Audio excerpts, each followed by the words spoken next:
What is the best New Balance sneaker on the market today? I asked you guys on my Instagram, what is your favorite New Balance sneaker? And I tied up all your responses and I came up with the top 6 most popular New Balance sneakers according to you guys. In this video, I'll be rating each sneaker out of 10 based on its quality, its comfort, and overall value. At the end of this video, I'm gonna tally up all the scores and give you guys what I think is the best New Balance sneaker on the market today. So keep watching. Starting off with the 6th most popular New Balance sneaker according to you guys, and that is the 997S. The 997 was released in 1991 by designer Steven Smith, and ever since then has become one of the most popular New Balance sneakers of all time. Because of that, New Balance continues to explore the possibilities of the 997 silhouettes with the 997 Sport. But is New Balance getting a little too creative with their sports version? Let's find out. The 997S V1 retails for $95. This is in the gunmetal verdict colorway, and I got this in a size 8.5. New Balance colorway is always on point. You have this teal, gray, white, and lime green color combination, and it looks great. The material of the upper is made from a mix of suede, mesh, and plastic. The sneaker weighs in at 377 grams, making this the second heaviest sneaker out of all 6. Taking a look at the toe of the shoe, surprisingly the suede and the mudguard feels very high quality considering the shoe is under $100. The wavy cut of the mudguard gives the toe a very interesting shape. Above the mudguard, you have this bright white mesh. There's fabric lining underneath the mesh, so it's not breathable as just straight up mesh, but it adds to the comfort. Just above the mesh, you have this 3M material that reflects back. The shoelaces are your standard flat white laces. The shoe has a booty upper construction, meaning the tongue is not separate. It's integrated into the shoe. The upside to a booty construction is it's a lot easier to slip in your shoe, and also some people say it's more comfortable. The downside is that you can't really customize the fit. If you want a tighter or looser fit, you can't really do that with a booty upper. Taking a look at the interior of the shoe, you have a teal lining that matches the quarter panel. The ankle collar is very well padded and comfortable. The shoe features an all black foam insole with 997S printed on.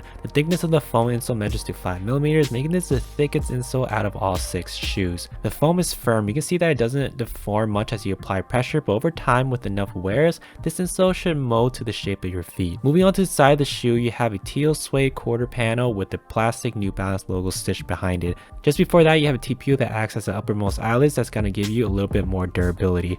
Moving to the heel of the shoe, you got a couple of different panels coming together. You got the gray suede and gray mesh. Below that, you have the Absorb logo. The Absorb cushion starts at the front of your shoe. Moving back to the gray part, that is the End Cap Review midsole. End Cap is a core of soft cushioning of EVA in the midsole with a tough polyurethane rim for more support and durability.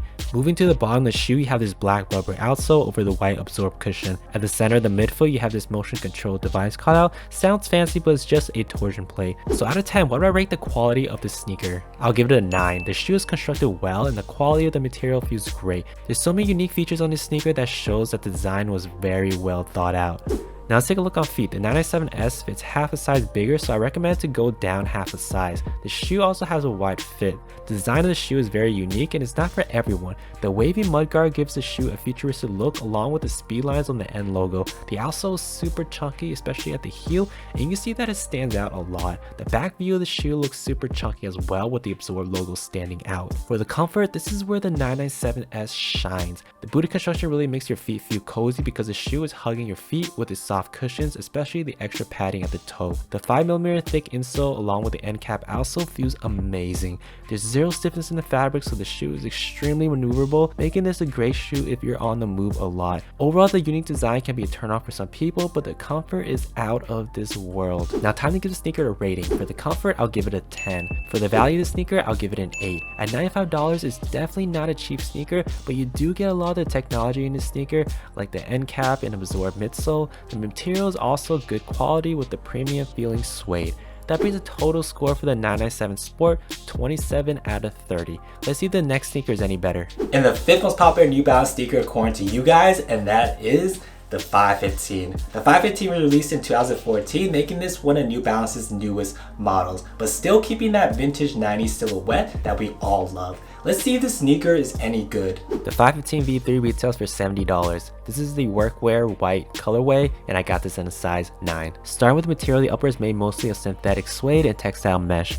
The sneaker weighs in at 280 grams, making this the second lightest sneaker out of all 6. Taking a look at the toe of the shoe, you have a suede mudguard. The cut of the mudguard is pretty wild. It has this wavy pattern similar to what we saw in the 997 Sport. At the top, you have a textile fabric that serves as the base layer of the whole shoe. The textile fabric is very flexible. You can feel that there's zero rigidity. Moving up, you have a synthetic suede eye stay. The laces are standard flat laces. The entire tongue is made with the same textile fabric. The New Balance 515 patch is sewn on at the tip, and the tongue is very nicely padded. Moving on to the side of the shoe, unlike most New Balance sneakers, there's no quarter panel. You have mostly a textile upper. The end logo is made of plastic and is glued on. For the midsole, this is an EVA midsole. EVA does a great job at dispersing your weight evenly to help provide more stability. It's also lightweight, flexible, and cushions the foot with every step. Moving on to the heel, you have a plastic heel stabilizer that helps prevent heel pain and slippage when you're walking. Moving up, you have more of that synthetic suede panel. Above that, you have a white synthetic leather panel with the New Balance logo wrapping around the heel counter. Moving to the inside of the shoe, the lining on the ankle doesn't feel very soft, and the ankle cushioning is very average. Taking a look at the insole, this is a comfort insert insole. The thickness of the insole measures to 3.68 millimeters, making this the thinnest insole out of all 6 sneakers. Pressing on it, the insole feels a bit stiff. Moving to the outsole of the shoe, this is made entirely of rubber, making this extra grippy. It has a lug pattern that gives the shoe better traction. So out of 10, what would I rate the quality of the sneaker? I'll give it a 7. The shoe is constructed well, but the textile fabric feels like it will rip apart easily. It has no rigidity and doesn't feel like it will stand the test of time. The leather at the heel also feels very cheap, almost like plastic. Quality material does feel like it will skimp for the shoe. Now let's take a look on feet. The 515 fits true to size, but the shoe does fit a little wide. The flexibility of the mesh fabric really gives you a lot of room, especially if you have wide feet. The edge of the toe box is somewhat squared off, so your feet will look a little stubby. The white end logo really stands out and does a great job at matching the outsole and heel counter. For the comfort, the textile fabric feels great. It's flexible, so there's zero stiffness in the fabric, making the shoe extremely maneuverable and a great option if you're on the move a lot. Another plus side is the lightness of the 515. The padding around the sneaker is nothing special. The insole feels a bit hard.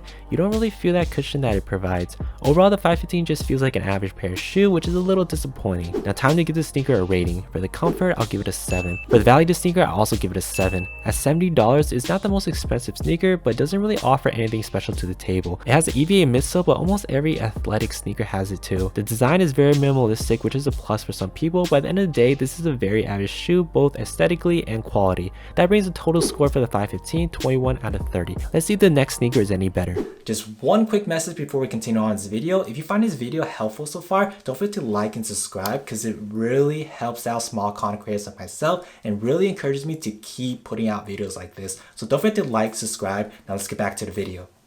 The 4th most popular New Balance sneaker according to you guys, and that is the 530. New Balance continues to surprise us with their bringbacks. The 530 was originally released in 1992 and is one of New Balance's most popular designs. Let's see if this sneaker is still any good. The 530 Luxe Suede retails for $54. This is in a Bordeaux beige colorway, and I got this in a size 8. Starting with the material, the upper is made entirely of 100% synthetic suede, which gives off that vintage 90s look. The sneaker weighs in at 364 grams, making this the 3rd heaviest sneaker out of all 6. Taking a look at the toe of the shoe, the mudguard is your standard circular shape, no wavy patterns this time. Moving up, you have a perforated suede toe box. There's a fabric lining underneath the perforated toe for added comfort. Moving up, you have your standard flat shoe laces. For the tongue, the bottom half is made from that same mesh as the toe box, and the top half has an extra layer of suede for more durability since this is a high contact area. Unlike other New Balance sneakers, the logo is sewn directly on the tongue rather than a patch. Taking a look at the side of the shoe, there's a bunch of panels layered on top of each other. At the bottom, you have the mudguard that extends all the way to the middle of the shoe. The quarter panel has the end engraved on it. The eyelets have an extra plastic reinforcement. Moving down to the midsole, you have a white foam in the forefoot, and as you move back, you have the end cap midsole, which provides durability and support. 530 end cap is also stitched on the back of the shoe. Moving to the heel of the shoe, you have New Balance logo on the midsole. Moving up, you got a couple different panels coming together. At the top, there's a 3M reflective strip. Moving to the insole, the shoe is labeled SL1 Fit. SL stands for standard last. A last is a system used for people with different types of feet, such as wide and irregular sizes. In this case, this shoe is made for running and walking, and it fits standard feet shape. The ankle support is cushioned, but it does feel a bit stiff, and the lining feels very tough. Definitely not as comfortable as other New Balance sneakers. The insole is not your standard flat footbed. It's flat at the front foot, but at the back, the sides curve up to follow the curvature of your feet. At the back of the insole, there's a bunch of circular ribbing to help reduce pressures at sensitive areas areas of the feet. The thickness of the insole measures to 3.96 millimeters, which makes this the third thickest insole. Taking a look at the bottom of the shoe, this is a completely rubber bottom. This is their XAR 1000 outsole, which provides very good traction, so it'd be great in a more terrain environment. So out of 10, what would I rate the quality of the sneaker? I'll give it a 6. The texture of the synthetic suede upper feels very mediocre. The inside lining in the shoe feels rough. There's a lot to be desired from the 530. Now let's take a look on feet. The 530 fits true to size, but it does fit a bit more narrow than the 515. Because of the suede upper, it doesn't feel as breathable as a mesh or textile upper. The all Bordeaux colored upper hides any dimensioning from the shoe. What I mean by that is you can't really see any of the panels coming together or the textures of the material, and you can barely tell that these are New Balance sneakers because the logo is so faint. For the comfort, the padding around the ankle is surprisingly comfortable, better than the 515. However, the inside lining is not very comfortable. It feels a bit rough around your ankles. The shoe has a bit of stiffness, definitely will take a couple of wears before it breaks in. The shoe also doesn't feel very maneuverable, and I don't recommend jogging in an all suede upper. For the insole, you don't really feel that cushion. Overall, the comfort is comparable to any other sneaker on the market. Now time to give the sneaker a rating. For the comfort, I'll give it a 6. For the value of the sneaker, I'll give it an 8. At $54, the sneaker is cheap for a New Balance. The sneaker is well constructed with an end cap midsole and an all rubber outsole. This is a very average shoe, but for $54, I think that's a fair price. That brings a total score for the 515, 20 out of 30, making this the lowest rated sneaker so far. Let's see if the next sneaker is any better. The third most popular New Balance sneaker according to you guys, and that is the 990. The 990 was originally released in 1982 and at the time was the most expensive New Balance sneaker, retailing at $100, which equals to $300 today. Everyone thought the shoe would fail because of its high price tag, but to everybody's surprise, it ended up selling 10 times the expected amount. It instantly became one of New Balance's best sellers, and to this day, it has developed a cult following. Now let's see what the hype is all about.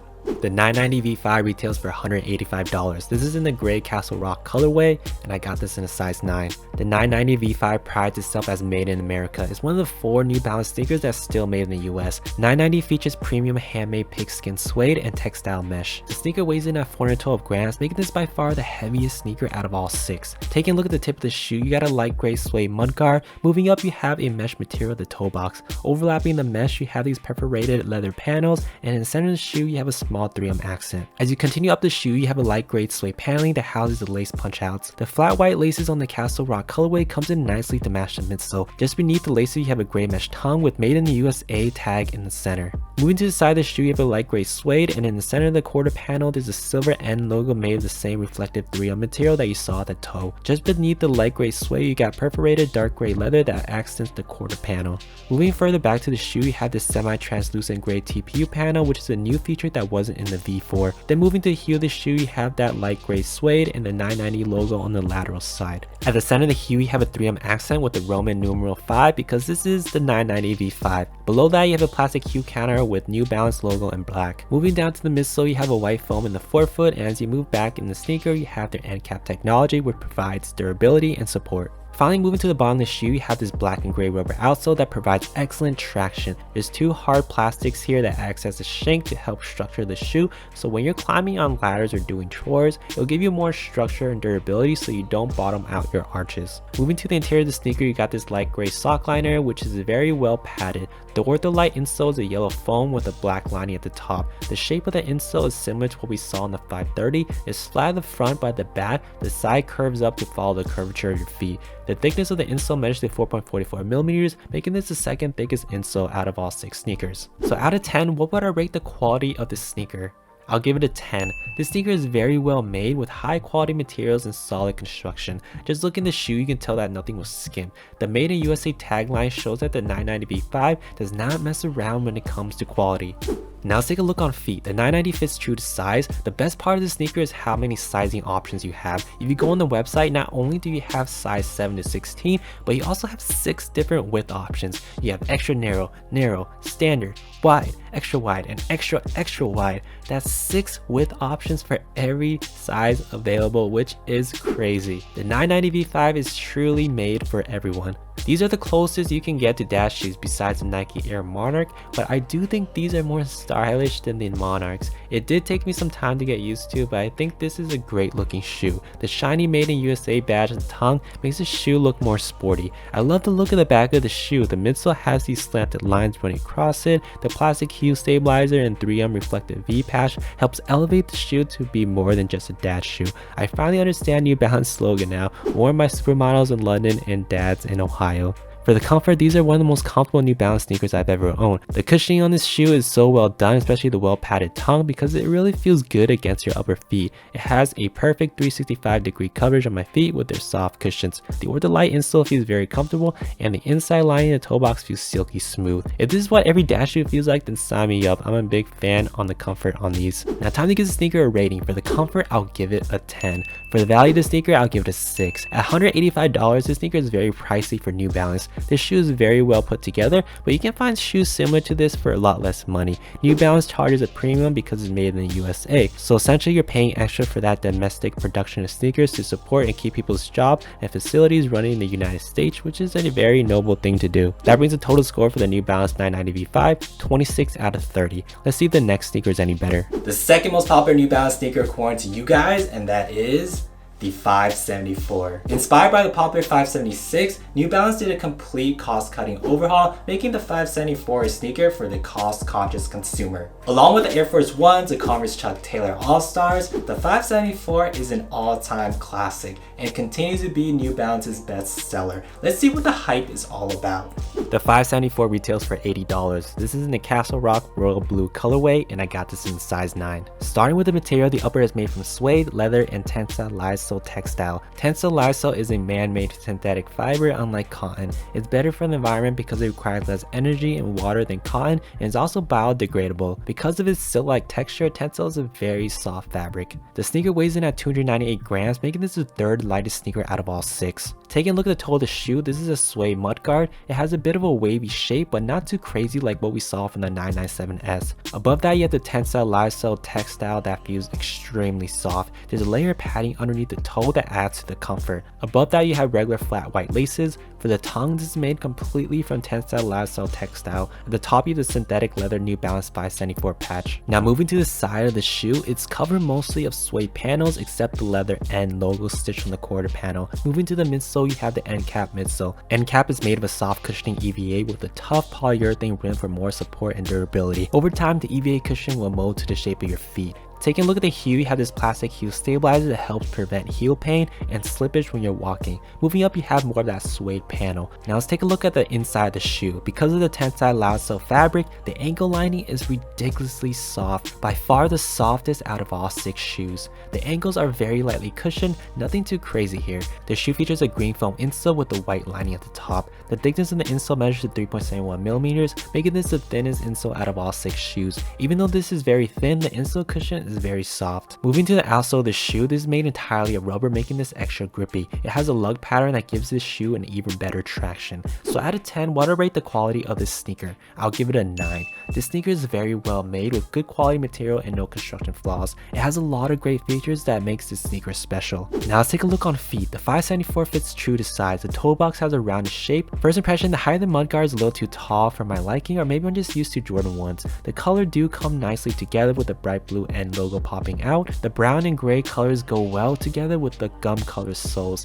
That tapered V shape at the back of the foot makes this shoe look more slimming. For the comfort, this is where the 574 took me by surprise. The insole and cushioning around the ankle is not bad, definitely not the best though, but the feature that elevates the comfort of the 574s is the Tencel Lyocell lining in the ankles and tongue. Let me tell you, this fabric is so soft and smooth, it feels amazing against your feet. Another huge plus is the foam padding at the top of the toe box. Every step you take, that foam padding presses against your foot and it feels so amazing. Definitely a great shoe for someone who's on their feet all day. Now time to give the sneaker a rating. For the comfort, I'll give it a 10. For the value of the sneaker, I'll give it a 9. At $80, I think that's a very fair price. This shoe is well put together with high quality material. The 574 is an all-time classic. With its insane comfort, style, and construction, I can see why this sneaker has been New Balance's bestseller for so long. That brings the total score for the New Balance 574, 28 out of 30. making this the highest rated sneaker so far. We have one more sneaker left, so let's see if that can top the 574. And finally, the number 1 most popular New Balance sneaker according to you guys, and that is, drumroll please,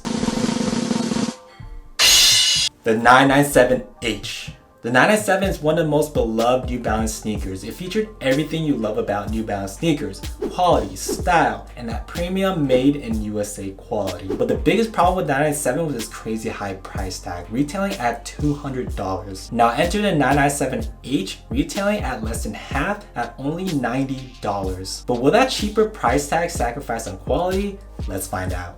The 997H V1 retails for $90. This is a mushroom trek colorway, and I got this in the size 9. The 997H is made from a bunch of different materials. You have suede, leather, plastic, and corduroy all coming together to make this sneaker. The sneaker weighs in at 272 grams, making it the lightest sneaker out of all 6. At the toe of the shoe, you have a synthetic suede. The mudguard has a 45-degree slant at the toe that gives a very unique shape. Above the mudguard, you have the corduroy fabric. Corduroy is a synthetic fiber that is extremely durable. It's resistant to abrasion, tears, and scuffs, so you'll find this material used in backpacks, motorcycle gear, and even in the military, so you don't have to worry about any holes or rips forming your New Balances anytime soon. Just above the mesh, you have a teal colored 3-on material that reflects back. The shoelaces are flat mushroom color laces with white and teal accents. The tongue is made of the same corduroy material at the toe, but it's more padded. It has a signature New Balance 997H patch sewn at the top. Take a look at the side of the shoe, you have a more synthetic suede paneling. The leather end logo is stitched on the quarter panel, but underneath the end logo, I did notice that there is some glue residue that leak on the quarter panel, making these shoes look a little sloppy. At the back, there is a corduroy tag stitched on. I'm honestly not a big fan of this tag because I don't like all that branding. I'm tempted to slice it off with an X-Acto blade. Underneath the tag, you have a plastic teal tab to add some color and dimensioning to the shoe. Moving down to the midsole, you see mushroom color speckles all throughout the midsole. The midsole is a mix of injection molded EVA foam and rubber. It's extremely lightweight and has lots of cushions, making these great for long walks. Taking a look at the interior of the shoe, the ankle is very lightly cushioned. It has a green foam insole similar to what we saw from this 574. The thickness measures to 3.83 millimeters. Pressing on it, the insole feels very firm. Moving to the outsole of the shoe, the biggest way New Balance cut costs is they have selected areas of rubber on only the forefoot and the heel. The center of the shoe is just foam. Doing this makes the shoe very light and cuts down production costs, and in the end, New Balance is able to sell this shoe cheaper to us. But the downside to a foam outsole is that it's less durable than an all rubber outsole and also provides less traction. So out of 10, what would I rate the quality of the sneaker? I'll give it a 7. The suede doesn't feel as soft as other New Balance sneakers. The glue residue in the quarter pound is a huge turn off, and foam outsole makes the sneaker feel a bit cheap. Now let's take a look on feet. I would recommend going up half a size because the 997H does fit narrow. The whole entire shoe is very slim, so I would pair these up with joggers, slim, or skinny jeans. Not sure if anyone still wears skinny jeans these days, but anyways, the toe box does narrow at the tip. The 997H does look more sporty than your average casual sneaker. New Balance kept the whole 90s inspired silhouette, and it looks great, especially this colorway. The teal and white accent gives this shoe a pop of color. Besides the look of the shoe, the traction on the outsole is not the best because of the lack of rubber. For the comfort, the 997H is a little disappointing. The lining on the inside of the shoe doesn't feel soft. The cushion on the insole is okay, but nothing special. The corduroy fabric at the toe feels stiff and doesn't feel like a good shoe for all day wear. On the plus side, the shoe is very lightweight, but other than that, the comfort is not the best. Now time to give the sneaker a rating. For the comfort, I'll give it a 7. For the value of the sneaker, I'll also give it a 7. At $90, I still think that's a little bit too high for the sneaker. From what we saw, there are some clear sacrifices on quality, material, and craftsmanship on the 997H. But don't get me wrong, this is a great looking shoe, but there's still a lot to be desired. That brings the total score for the New Balance 574, 21 out of 30. To summarize, this is a ranking of the New Balance sneakers from heaviest to lightest. Tying up the final scores is how I rank the 6 sneakers, with 574 at the top of my list and 530 at the very bottom. And that's it for this week's video. Let me know in the comments below what items I should review next. I do read every single one of your comments, so leave your suggestions below. That's it for this week's video. Thanks for watching. Don't forget to like and subscribe, and I'll see you guys in the next video. Peace.